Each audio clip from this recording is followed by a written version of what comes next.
Hey guys, Doug the Retirement Guy. Should I invest into the JPMorgan Nasdaq Equity Premium Index ETF, JEPQ? This fund's been out there for a while, and it's been kind of the benchmark for a lot of people dealing with the dividend income programs. Well, we're going to review it and see if this is a program that either A, you want to be involved, or it's time to move on. But before we get into that, I want to thank each and every one of you for tuning into our channel. We've had a lot of new subscribers joining on. We've got a lot of new comments. We really appreciate that. We've actually added another way how you can help support the channel, and that is look in the description of this video, and you'll see a link to our Patreon channel. Click on that. Man, if you can donate $1, $2, buy us a Coke, it'd be perfect. It'd be anything that helps us continue producing these great videos. Well, let's get into today's video. JP Morgan Nasdaq Equity Premium 100. It's the Nasdaq 100 exposure with less volatility. They do things differently in this account. They don't go for the high risk. They go right down to the main string of these are the top ones that are producing the money and go accordingly. They do write covered calls on all of these, which is what gives them their income. Nice thing is JPEQ does pay monthly, has a 9.34% distribution rate, expense rate of only 0.35. It's amazing how they can do stuff that cheap. And also a 30-day SEC yield of 10%. Very strong number there. We take a look at their holdings, and you see, of course, it's the Apple, it's the Microsoft, it's the Amazon, the Googles, Broadcom, Costco. We also looked at the segments. They're heavily into the technology, but the one thing that got us when we looked at this, they balanced the NASDAQ 100 out. 14% technology, 14% financials, okay, 13% other.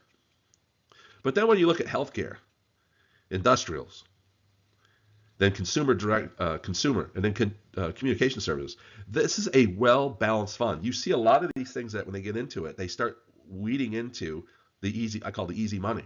Technology's hot, pour it into the technologies. But these guys are a balanced fund, which I think was what a lot of people liked about it. So why JEPQ?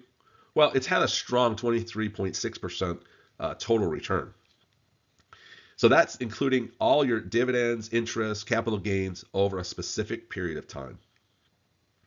A 10.7 30-day SEC yield, and that's a measure of how much this fund's going to generate cash flow in the next 30 days. Well, with them having a well-balanced machine, it's definitely going to be right where we want it to be. But the 9.24% dividend return is kind of low for this type of quality of ETF. They do offer that monthly dividend payout. As we always say, we love the regular cash flow here. For people who are involved in this as a retirement program, you want the money coming to you each and every month so you can pay your bills and live off your money. The other side of it is if you're doing this for investments, you can reinvest this potential every month, constantly rebuying more and more shares to get more return off of your money. Now, this fund has been out since May of 2022. So we have almost two and three quarter years, almost 3 years of a track history to see how well this thing's been performing. So when we take a look at the return of JEPQ, 1 month, they're at 1.97%, 3 months, 8.06, 6 months, 5.13, 1 year, 23.6, and since inception, 17.10. So the numbers are very solid, very strong. So what we did is we said, let's take $10,000 and invest it into JEPQ. If we did this a year ago, we would have bought it at $51.96, which is basically 192 shares of stock. And when we go all the way through that, we would have had an 11.76 return on our investment, which is darn good. 11% gain in value. Now we looked at the dividends. Now it pays, like I said, it does pay monthly, and it's pretty much a 59 to 63 cent, nothing out of whack crazy, but a $990 payout or 9.91% for a total return of 21.67%. These are the hardcore numbers that we would have received. So let's take a look at JEPQ over the price adjustment over time. Well, JEPQ is a mountain climber. You've probably heard me say this before, but let me explain it to you once more. You start at a certain point and you see the top of a hill and you want to climb on top. You get to the top of the hill, you see the next peak, and you want to get to that next peak. You get to the next peak, and then you see the next hill, and so on and so on. But here's the thing that JPQ has done. If you look at these hills, they're not very big. You don't have high cliffs to get to and then big fall-offs. You have just slow raise, climbing up the mountain to the peaks that you have. This all comes from them being a well-balanced machine. They're balanced in the technology. They're balanced in communications. They're balanced in finance. A lot of companies in this realm that are trying to do this, they'll go with the hot item. They'll go with technology's hot, hammer away at technology. And then we'll do a big loss when technology dives off and all of a sudden consumer works and they jump into the consumer stuff. They're trying to catch that hot big wave, while JPQ is really set up to be just a slow, long haul of steady growth. And that's how you see those big returns. Now their average price is 54.46. So you can see it's above a couple dollars. Well, actually $4 above their average right now. But Morningstar Risk gives us 72 out of 100. So they're coming back and saying this is an aggressive portfolio. It's a very aggressive way of doing this. With selling covered calls, which is part of the reason why it's a 72. So in summary, stock return over the past 12 months, 11.76% is phenomenal. The dividend of 9.91% over the past 12 months, you know, it's going to throw you guys here a little bit. It's a nice regular cash flow, and it looks good. But again, we've seen better performers out there.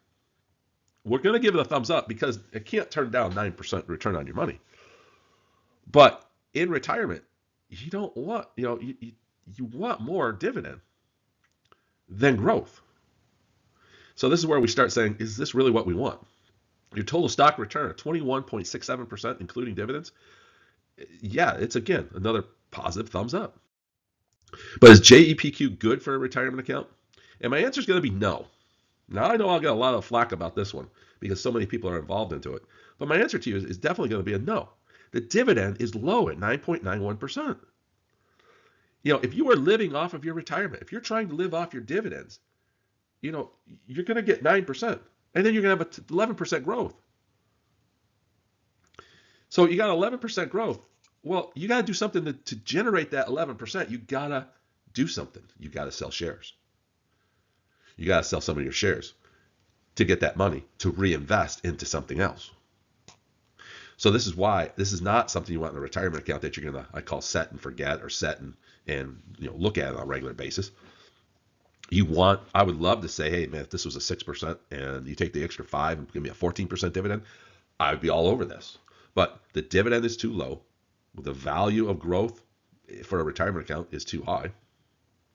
And again, the aggressive rate of this account, we have found better ETFs than JEPQ for dividend income.